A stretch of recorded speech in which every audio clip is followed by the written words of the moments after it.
Kalau kasus-kasus yang child free ini, kalau menurut saya perlu dilihat latar belakangnya satu persatu, gitu ya. Kita nggak bisa ambil pukul rata bahwa mereka memutuskan child free karena faktor ekonomi, enggak.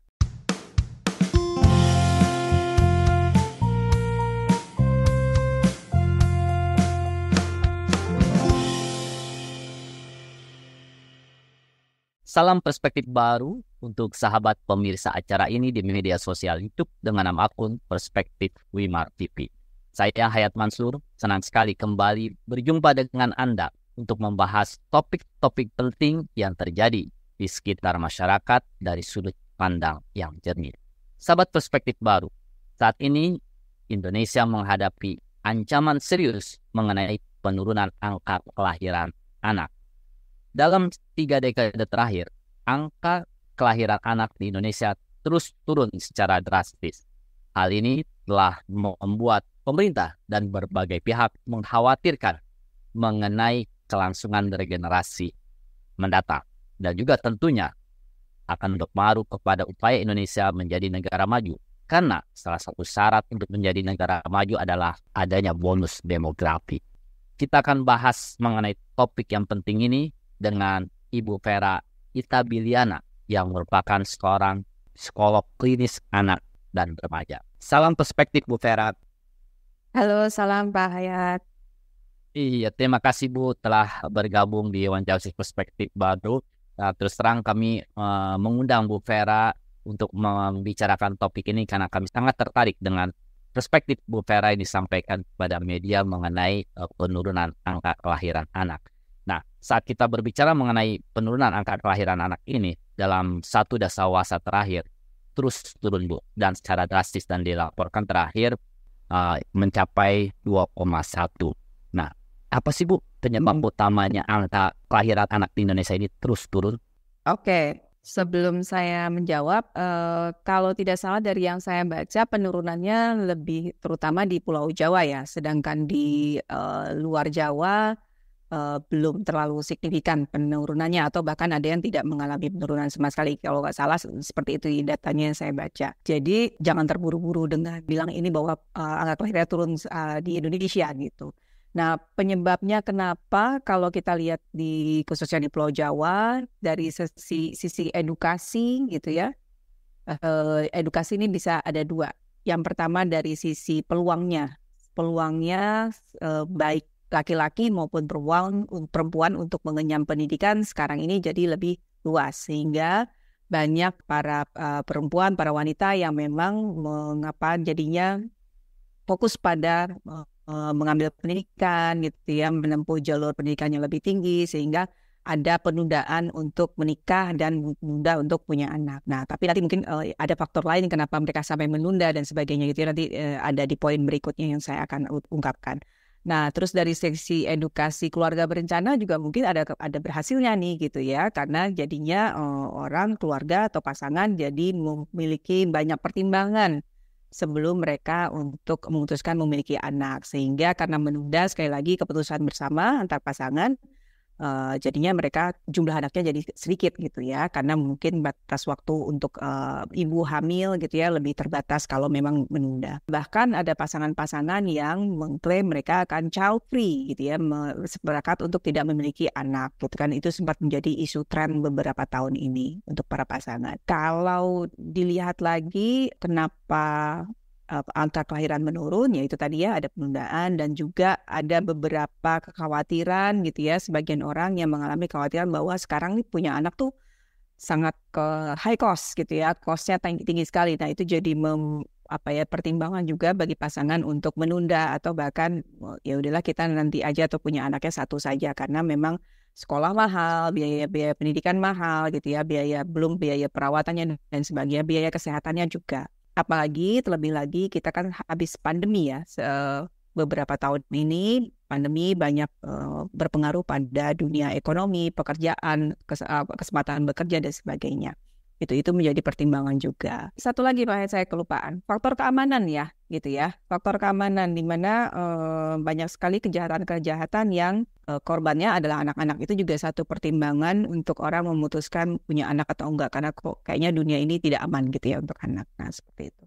Oke, dari 4 faktor ini mana faktor yang paling dominan untuk di Indonesia ini? Apakah karena faktor ekonomi, yaitu high cost, karena kalau punya anak maka biaya rumah tangga akan besar, biaya membesarkan anak juga tidak sedikit, sangat tinggi. Perlu ditelah nih dari 4 ini mana yang lebih dominan mempengaruhi keputusan untuk memiliki anak atau tidak gitu ya. Jadi perlu ada kajiannya dulu gitu. Saya sih nggak bisa berani klaim bahwa faktor inilah yang paling dominan. Tapi paling tidak dari para orang tua yang saya temui di tempat praktek atau ketemu di seminar, atau isu-isu yang beredar di media, di sosial platform, itu faktor-faktor inilah yang mencuat, yang membuka bahwa menjadi pertimbangan untuk memiliki anak atau tidak. Nah, Bu Vera, selain faktor ekonomi juga saya melihat adanya faktor program KB yang sangat gencar dilakukan oleh pemerintah dalam 3 dekade terakhir dari tahun 70 sampai sekarang. Nah, apakah ini juga faktor yang besar mengenai turunnya angka kelahiran anak di Indonesia? Ya, bisa jadi salah satu faktor itu ya yang bisa mempengaruhi penurunan angka kelahiran. Program KB berhasil gitu ya. Nah, di satu sisi kan program KB memang keluarga berencana memang ada tujuannya tertentu gitu ya untuk menekan angka kelahiran sehingga populasi tidak terlalu padat. Maksudnya tujuannya juga mulia, tujuannya juga baik. Tapi perlu diingat bahwa setiap program, setiap tindakan, setiap policy juga ada plus minusnya. Di satu titik poin tertentu mungkin kalau ini sudah over, perlu dikaji lagi sehingga polisinya bisa lebih menjaga keseimbangan gitu kalau menurut saya gitu. Nah, tapi kalau saya sendiri, saya pribadi perlu dilihat juga nih gitu, karena kalau dari pengalaman keseharian gitu ya, saya juga masih lihat ada pasangan muda yang punya lebih dari 3 anak gitu ya, dan mereka juga memang tidak mau mengikuti program keluarga berencana atau mereka tidak mau memakai alat-alat kontrasepsi. Nah, itu juga masih ada. Nah, jadi sekali lagi kita perlu kajian lagi. Oke, kita temukan fakta bahwa angka kelahiran menurun. Tapi faktor mana nih yang lebih dominan?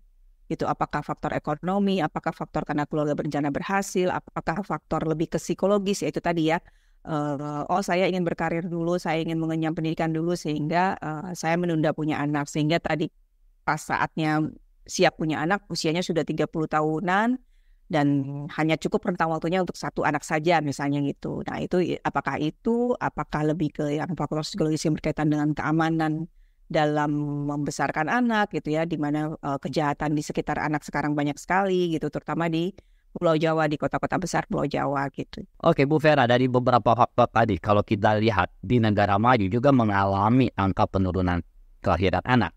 Tapi di negara maju yang saya pelajari itu bukan karena 4 faktor ini, tapi lebih banyak karena faktor psikologis atau istilahnya lebih faktor mereka berpandangan child free, menunda pernikahan dan menunda punya anak. Apakah di Indonesia juga faktor pandangan child free ini terus berkembang? Terutama di kota besar seperti Jakarta, ada kalau di pantauan dari media sosial memang ini sedang menjadi isu, salah satu poin yang mencuat, yang menjadi poin diskusi gitu ya bagi pasangan-pasangan. Jadi beda dengan beberapa tahun ya 5 atau 10 tahun yang lalu tuh beda gitu ya, dimana kalau orang menikah itu ya urutan berikutnya adalah punya anak gitu. Kalau sekarang ada pilihan lain, ada alternatif lain. Saya memutuskan atau kami memutuskan untuk child free, untuk tidak punya anak sama sekali, atau menunda. Tapi kalau menunda saya rasa mungkin lebih umum ya, maksudnya yang lebih menjadi kontroversial itu adalah yang child free tadi, jadi memutuskan untuk tidak punya anak sama sekali. Kalau kasus-kasus yang child free ini, kalau menurut saya perlu dilihat latar belakangnya satu persatu gitu ya. Kita nggak bisa ambil pukul rata bahwa mereka memutuskan child free karena faktor ekonomi. Enggak. Kalau saya sebagai psikolog lihat pasti ada pengaruh dari pengalaman mereka terdahulu ketika mereka menjadi anak gitu ya, suami istri ini yang memutuskan child free ini pasti ada pengalaman-pengalaman yang dulu yang mereka alami sebagai anak dalam pengasuhan dan sebagainya yang mempengaruhi keputusan mereka saat ini gitu. Entah mereka mengalami trauma perceraian orang tua, entah mengalami kekerasan, entah apapun itu, sehingga sampai keputusan mereka memutuskan child free gitu ya. Jadi antara lain itu gitu. Jadi kita mesti lihat case by case-nya kenapa mereka mengambil keputusan tersebut. Nah, Bu Vera, apakah konsep child free yang terus berkembang di Indonesia ini perlu kita khawatirkan? Ya perlu ya gitu ya, kekhawatiran pemerintah kalau untuk gerakan child free ini ya perlu ya kalau misalnya ini terus berkembang dan situasi atau lingkungan semakin tidak kondusif gitu ya, sehingga banyak orang-orang berpikiran, oh iya benar juga ya, mendingan nggak usah punya anak gitu ya, karena lingkungannya tidak kondusif.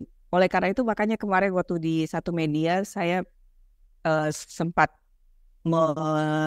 menyiratkan bahwa pilihan pemerintah dengan memberikan aturan, tapi kan disangkal ya setelah itu ya, bahwa setiap keluarga harus punya anak perempuan, kayaknya bukan ke situ harusnya fokusnya gitu ya. Tapi lebih menciptakan situasi atau iklim atau lingkungan yang iklimnya tuh memang aman, nyaman gitu ya, kondusif bagi orang untuk dengan mudah bilang, yuk kita punya anak gitu ya. Katakanlah misalnya gini, saya sering kali ketemu sama para ibu gitu ya, wanita yang mengalami dilema ketika mereka mereka misalnya ingin melanjutkan pendidikan atau mereka ingin fokus pada karir, pekerjaan gitu ya. Nah, itu dilema dengan anak-anak mereka di rumah, siapa yang mengasuh dan sebagainya. Belum lagi ada penilaian dari masyarakat kalau ada sesuatu di anaknya, ibunya mana nih? Oh, ibunya kerja, pantas aja. Nah, itu masih ada hal-hal seperti itu yang membuat jadinya dilema. Jadi sebetulnya kalau dalam menangani angka kelahiran menurun nih, skup cara mengatasinya bisa sampai luas dan mengakar sampai jauh ke dalam. Itu dimulai dari nota sosial di mana perempuan memang yang bertanggung jawab pada pengasuhan anak gitu ya. Selalu ibunya itu, bukan antara ibu dan ayah gitu. Nah, ini juga PR kita untuk mengubah itu, sehingga ketika seorang ibu ingin melanjutkan pendidikan atau fokus pada pekerjaan, dia tidak akan mengalami dilema dan tidak akan bingung, ini saya mau punya anak dulu atau gimana, atau nambah anak dulu atau gimana. Karena mungkin dia lihat lingkungannya sportif gitu ya, dan memungkinkan hal itu.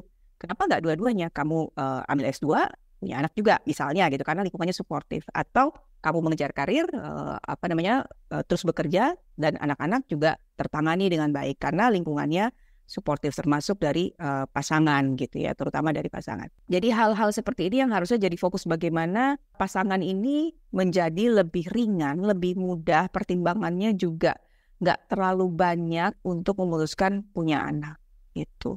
Di sisi lain kan kita lihat ada teknologi kesehatan itu juga berkembang ya, di mana angka kematian bayi juga menurun. Nah, itu kan sebenarnya bagus ya.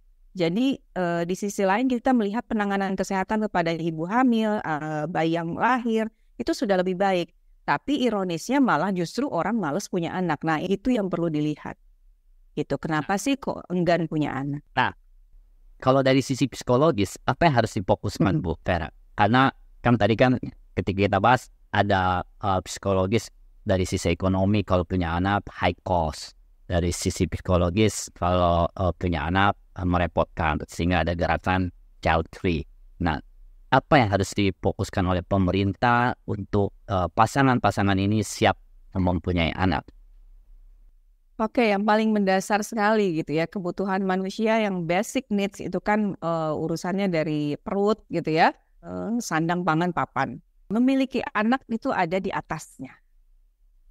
Gitu ya, kebutuhan untuk memiliki keturunan itu ada di atasnya. Jadi ya kalau ditanya pemerintah fokusnya kemana, ya fokusnya di bawah dulu nih gitu ya. Jadi ada lapangan pekerjaan gitu ya, jaminan pendidikan di mana bisa orang punya akses pendidikan lebih mudah sehingga dapat pekerjaan lebih baik, lapangan pekerjaan yang juga ada sehingga dia bisa hidup sejahtera, nyaman, semua terpenuhi, akses kesehatan gampang dan sebagainya, sehingga untuk memutuskan punya anak gitu ya, untuk memastikan anaknya akan hidup sejahtera juga itu lebih mudah.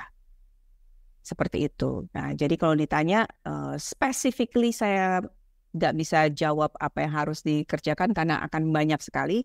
Tapi target utamanya itu tadi kebutuhan dasar dari manusia itu yang perlu dipenuhi dulu sehingga dia bisa melihat kebutuhan lain yang di level di atasnya. Oke, Bu Vera, di negara maju juga mengalami hal yang sama seperti kita, penurunan angka kelahiran anak dan lebih parah. Nah, salah satu upaya yang mereka lakukan adalah dengan memberikan banyak kemudahan kepada pasangan untuk mau memiliki anak. Di antaranya adalah memberikan cuti hamil dan kelahiran itu selama 6 bulan.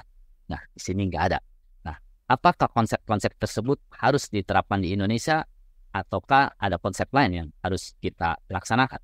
Nah, setiap negara kondisinya saya rasa berbeda-beda ya, gitu ya. Jadi mungkin sama-sama mengalami penurunan angka kelahiran, tapi background-nya, alasannya mungkin sangat berbeda-beda gitu ya. Bisa jadi berbeda-beda antar negara. Nah, saya juga dengar ada satu negara yang memberikan insentif bagi pasangan yang akan memiliki anak akan mendapatkan bantuan uang dari pemerintah gitu ya. Apakah di Indonesia akan seperti itu? Oh, saya rasa pasti banyak yang berlomba-lomba punya anak kalau ada insentif uang ya. Tapi solusinya nggak di situ. Kan kita mau dalam memiliki anak itu kan memang benar-benar keinginan atau memang tujuan yang datang dari dalam hati si pasangan ini gitu ya.